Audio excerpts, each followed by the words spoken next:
नमस्कार, मैं नीना आपका स्वागत करती हूँ अनदेखी अनसुनी कहानियों में। आज की कहानी है वैलेंटाइन। इससे पहले कि मैं कहानी शुरू करूँ, आपसे रिक्वेस्ट करती हूँ कि मेरा चैनल लाइक कीजिए, सब्सक्राइब कीजिए और बेल आइकन दबाना मत भूलिएगा। और आपका शुक्रिया अदा करती हूँ कि आपको कहानियाँ पसंद आ रही हैं और आप मैसेज करके मुझे प्रोत्साहित कर रहे हैं।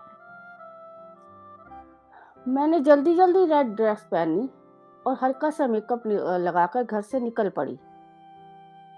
हमारे पड़ोस में ही एक टैक्सी ड्राइवर रहता है। उसकी टैक्सी में बैठकर मैं होटल की तरफ जा रही थी और मैंने गाड़ी की पिछली सीट पर अपना सिर टका लिया और कहीं अतीत में चली गई, जहां मुझे वो सब याद आया जो मैं शायद कभी भूली ही नहीं थी। मुझे अपने कॉलेज के दिन याद आ गए, जब मैं एक शौक सी लड़की थी, चंचल, जिंदगी को भरपूर तरह से जीने वाली।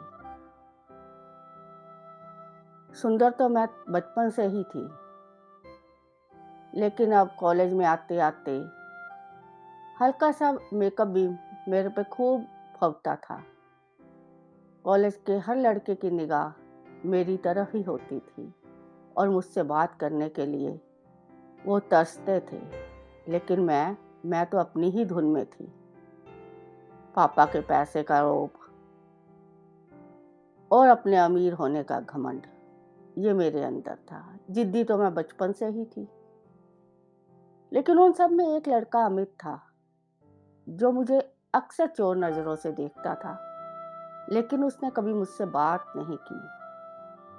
आज वैलेंटाइन डे की पार्टी पर मुझे पता नहीं क्या शरारत सूझी कि मैं नाटकीय ढंग से अपने घुटनों पर बैठ गई और मैंने अमित को प्रपोज कर दिया। अमित, क्या तुम मेरे वैलेंटाइन बनोगे? वो शर्मा सा गया। चारों ओर से तालियों की आवाज आ रही थी और उसे यस करने को मजबूर कर रही थी। उसने भी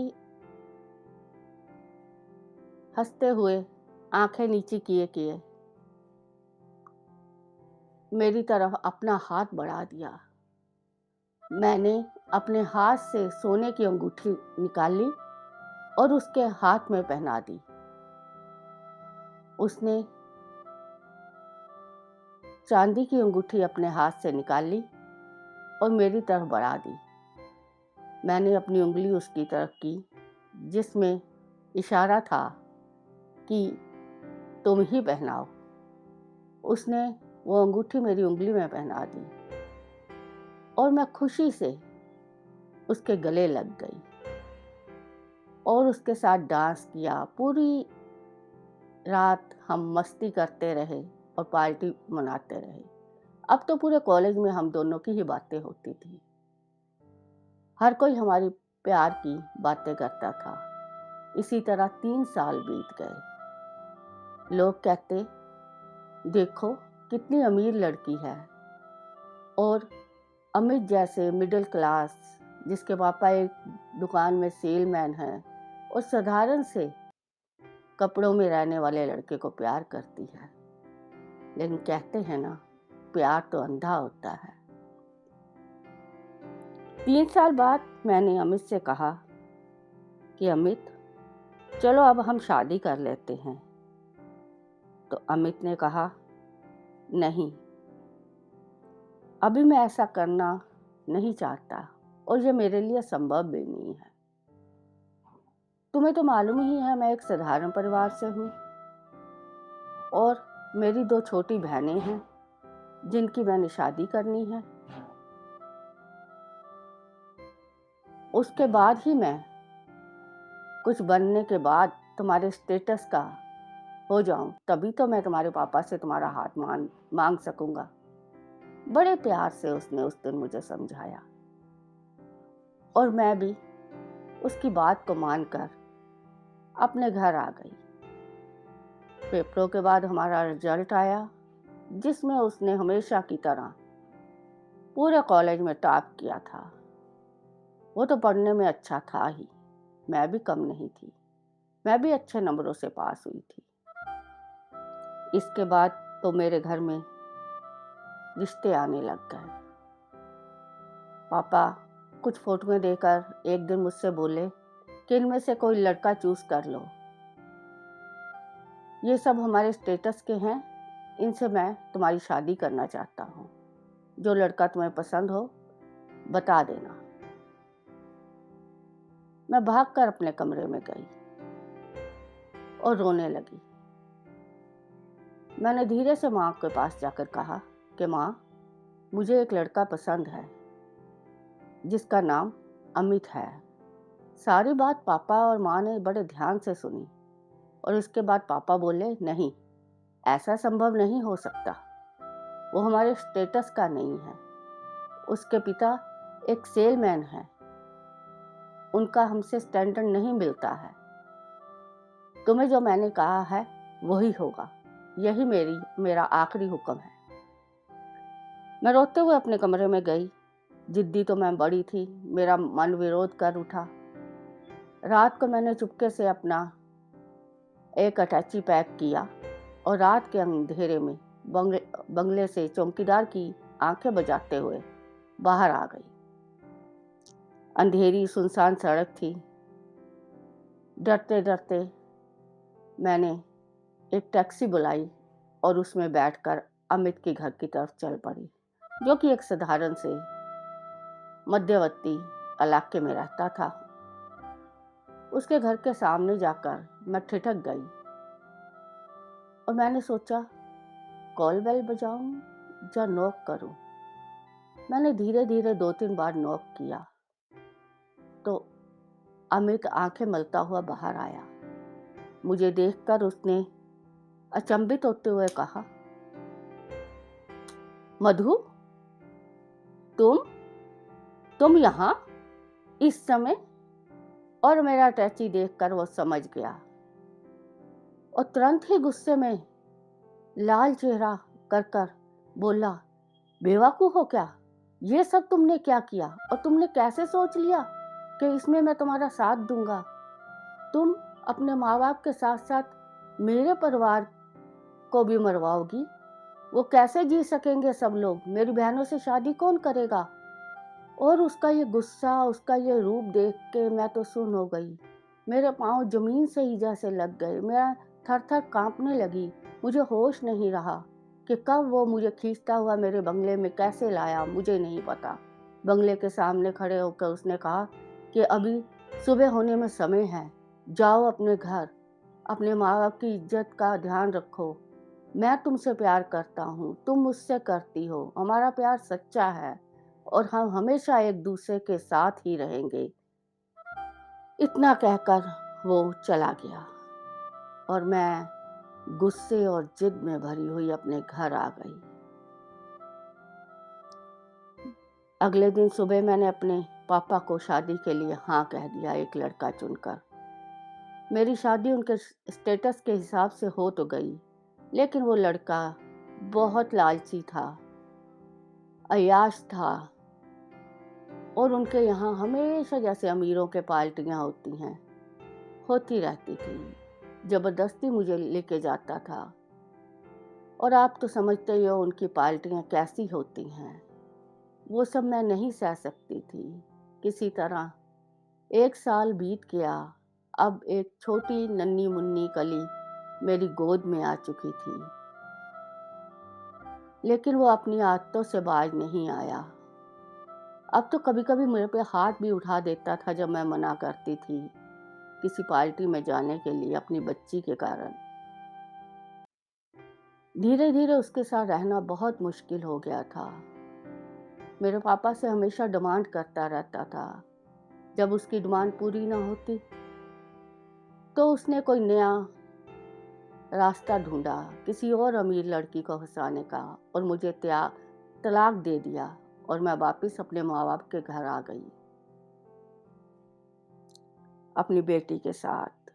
मैंने दोबारा से पढ़ाई शुरू करके अब मैं मसूरी के एक स्कूल में टीचर लग गई। मेरे पापा ने भी अपना वहाँ से सारा बिजनेस बेच दिया क्योंकि वो दुखी हो चुके थे ये सब सहते-सहते, और यहीं मसूरी में आकर रहने लगे। मेरी माँ अक्सर मेरे पापा से कहती कि यदि हमने इसकी बात मान ली होती तो शायद ये आज सुखी होती। तभी गाड़ी को एक झटका लगा और मेरी आँख खुल गई, जैसे मैं अतीत से वापस आ गई हूँ। ड्राइवर ने कहा, बिटिया, तुम्हारा होटल आ गया है जहाँ तुमने कहा था। अरे हाँ, मुझे तो वैलेंटाइन पार्टी में जाना है। और मैं बेमन से उतरी क्योंकि मैं इस पार्टी में नहीं आना चाहती थी। प्रिंसिपल के बार बार जोर देने पर कि मधु, ये 12th 11th की पार्टी है और देश भर से हमारी ब्रांच के स्कूलों से यहाँ बच्चे आए हुए हैं। हम होस्ट हैं, तुम्हें आना पड़ेगा। इसीलिए मुझे आज आना पड़ा। लेकिन होटल में वेन्यू की तरफ जाते हुए मुझे तालियों की गड़गड़ाहट सुनाई दी। ओह! मैं तो लेट हो गई, मैंने सोचा। चीफ गेस्ट आ चुके हैं। जैसे ही मैं पार्टी में पहुंची, मैंने देखा वहां प्यारा सा म्यूजिक चल रहा था और मेरे बिल्कुल सामने स्टेज पर अमित गले में हार, हाथों में फूल लेकर और महंगा सा सूट पहनकर बहुत स्मार्ट, किसी हीरो की तरह लग रहा था। उसने भी मुझे देख लिया, लेकिन उसने नजरें घुमा ली और बाकी और टीचर्स और प्रिंसिपल के साथ बात करने लगा। मेरे पाँव तो वहीं जड़ से गए। मैंने कहा, ठीक ही तो है, सोचा। और मैं उस पार्टी में किसी एक कोने में खड़ी ये सब देख रही थी। आधी रात के करीब पार्टी खत्म हुई। एक टीचर ने आगे कहा, मधु, क्या मैं तुम्हारे लिए भी टैक्सी मंगवा दूं? तभी अमित ने कहा, मैं उसी तरफ जा रहा हूं, मैं इन्हें ड्रॉप करता जाऊंगा। उसने कहा, ठीक है। जबकि मैं कह सकती थी कि बाहर मेरे पड़ोस का ही एक टैक्सी वाला आ सकता है और मैं उसे फोन कर सकती हूँ, पर मालूम नहीं क्यों मेरे से ये कहा ही नहीं गया। क्या मैं अब भी अमित से इतना ही प्यार करती हूँ जितना मैं पहले करती थी? इतना सोचते हुए मैं अमित की गाड़ी में बैठ गई। गाड़ी बहुत शानदार थी, शायद ऑडी ही थी। ध्यान नहीं दिया क्योंकि मैं उस वक्त अजीब सी मनोस्थिति में थी। गाड़ी में सारे रास्ते अमित चुप रहा, वो कुछ नहीं बोला। मैंने एक दो बार उसे रास्ता बताने लगी तो उसने कहा, तुम अपना एड्रेस बता दो, मैं लोकेशन भर देता हूँ। मैंने भी इतने रूखे स्वभाव से बोले हुए अमित के शब्दों पे गौर कर कर उसे एड्रेस बता दिया और चुपचाप बैठ गई। जैसे ही मेरा घर आया, उसने गाड़ी को ब्रेक लगाई। मैं उतरने की सोच ही रही थी कि उसने मेरे हाथ पे हाथ रख दिया। कहा, मधु, क्या तुम मेरी वैलेंटाइन बनोगी? मैं हैरान हो गई। ये अमित क्या कह रहा है? मैं कुछ बोलने लगी तो उसने मेरे होठों पे अपनी उंगली रख दी और कहा, कुछ कहने की जरूरत नहीं है। मैंने तुम्हारे प्रिंसिपल से तुम्हारे बारे में सब जान लिया है। तुम्हारी बेटी मेरी बेटी है। वो तो एक किस्म से हमें एक प्यार का गिफ्ट है जो गॉड से मिला है। आज मेरी बहनों की शादी मैं बड़ी धूमधाम से कर चुका हूँ। मैं विदेश गया, वहाँ पढ़ाई की, बिज़नेस किया और अब इंडिया आके पूरी इंडिया में मेरे स्कूलों की ब्रांचें हैं, वो तो तुम जानती ही हो, ये मेरा ही स्कूल है। क्या अब तो मैं तुम्हारे पापा के स्टेटस का हो गया हूँ ना? अब तो तुम मुझसे शादी वो करने को मान जाएँगे तुम्हारी? मैं आँखें नीचे किए हुए चुपचाप बैठी रही और सब सुन रही थी। मेरी आँखों से आँसू आ रहे थे, जिन्हें मैं रोकने की कोशिश कर रही थी। इतना कह उसने अपने गले से एक चेन निकाली, जिसमें से उसने वही चांदी की अंगूठी मेरी तरफ बढ़ाई। क्या ये पहनोगी? मेरा हाथ भी अपने आप उठ गया और मैंने अपनी उँगली उसकी तरफ कर दी। उसने उसमें अंगूठी पहना दी। उसने कहा, मैंने ये अंगूठी आज भी सँभाल कर रखी हुई थी, क्योंकि मेरा जीवन और मैं मधु का हूँ। हमारा प्यार सच्चा है, मुझे विश्वास था। मैंने बहुत चक्कर लगाए दिल्ली में तुम्हारे घर के, लेकिन नहीं मालूम पड़ा कि तुम कहाँ हो। मैं निराश नहीं हुआ। प्यार सच्चा हो तो पूरी कायनात उसे मिलाती है। आज मुझे विश्वास हो गया।